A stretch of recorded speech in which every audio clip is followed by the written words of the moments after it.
Hi, I'm Vince Weston, and this is my final on my 2026 Bandai group build. As you remember, this is Naruto Uzumaki, or in Japanese, it's Uzumaki Naruto, as it shows on the box. Pretty low part count, so he really wasn't too tough to assemble. He's not an action figure, he's a static figure, unlike some of the Bandai figures that you can get. Completely bombed out on the stickers.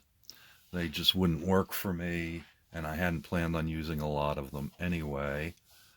I did it all with paint.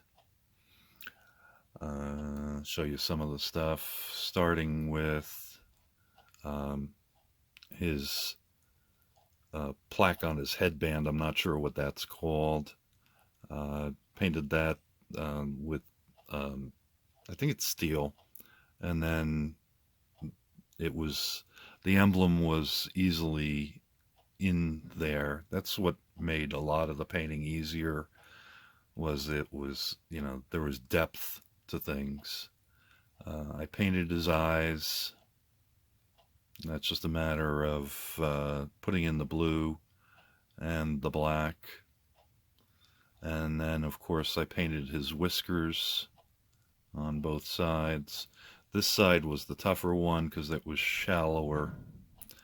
So I did actually take my hobby knife and cut them microscopically a little deeper so it would hold paint.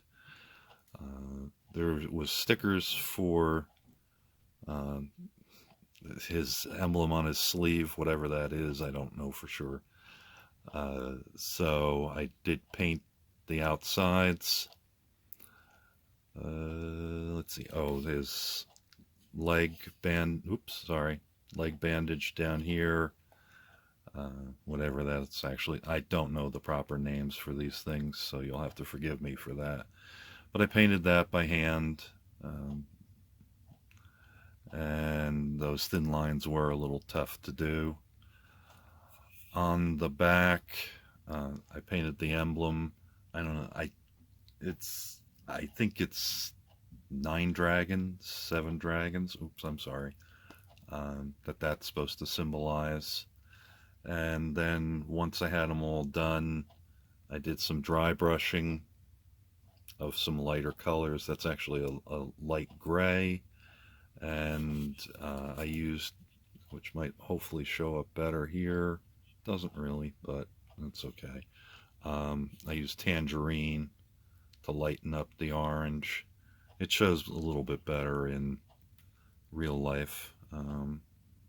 Maybe long here it shows up a little more on the knees. And then I dull coated the whole thing.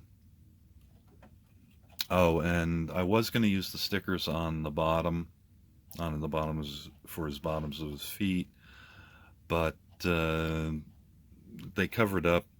They didn't work with the detail, so I just decided that I would just dry brush that and call it good. See there, that shows off a little better. Of course, I got the weird lighting set up, and that's about it. Oh, that was the thing that these are supposed to. He's Since he's a beginner level, you're not supposed to need knives or cutters. You don't need tools, and I found that to be pretty good. But one of the things it left little pieces sticking out, so I did take my hobby knife and carved those off and smoothed it out a little bit in the places that they were sticking out. But anyway, he's a little forward heavy. If I could figure out a way, I would have put some weight in his butt. I'm not going to take him apart at this point to do that. Oh, I did glue on the bands of his headband. It sort of friction fit, but there. But it wasn't going to stay. It's a round hole in the back of his head, so it kept sliding up and down. So I decided I'd just glue them in with some super glue. I did use some glue on parts because I couldn't get them tight enough with just pressing, so I was able to put some Tamiya extra on some of the, it was mostly like his legs, and there was a I think it was mostly his legs, so I did glue those and then squeeze them awful tight with some clamps to tighten down the gaps. I'm pretty happy how he came out. Hope you are too. So I'll just say thanks for watching, and we'll talk to you later. Bye-bye. Thank you for watching Vincent Weston Models Foam the Dungeon.